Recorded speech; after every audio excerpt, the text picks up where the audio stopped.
വാഹനാപകടത്തിൽ ആറ്റിങ്ങലിൽ യുവാവിന് ദാരുണാന്ത്യം. ആറ്റിങ്ങൽ ഐലം മൈവള്ളിയേലയ്ക്ക് സമീപമാണ് ഡെലിവറി പിക്കപ്പും പൾസർ ബൈക്കും തമ്മിൽ കൂട്ടിയിടിച്ചത്.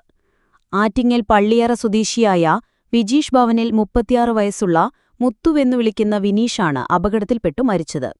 ഇടിയുടെ ആഘാതത്തിൽ യുവാവിന്റെ തലച്ചോറ് പുറത്തുവന്നു തൽക്ഷണം മരിക്കുകയായിരുന്നു. ഐലത്തുനിന്നും ആറ്റിങ്ങൽ ഭാഗത്തേക്ക് പോയ പിക്കപ്പ് വാഹനവും ആറ്റിങ്ങലിൽ നിന്നും ഐലത്തേക്ക് പോയ ബൈക്കുമായാണ് കൂട്ടിയിടിച്ച് അപകടമുണ്ടായത്. ഡെലിവറി വാൻ ശരിയായ ദിശയിലൂടെ റോഡിന്റെ ഇടതുവശം ചേർന്നാണ് നിന്നിരിക്കുന്നത്. ബൈക്ക് അമിതവേഗത്തിൽ വന്ന് ഇടിക്കുകയായിരുന്നുവെന്നാണ് നാട്ടുകാർ പറയുന്നത്. ബൈക്കിൽ വിനീഷ് മാത്രമേ ഉണ്ടായിരുന്നുള്ളൂവെന്നും ഇയാൾ നാട്ടിൽ ഇന്റർലോക്ക് പണിക്ക് പോകുന്ന ആളാണെന്നുമാണ് ലഭിക്കുന്ന വിവരം.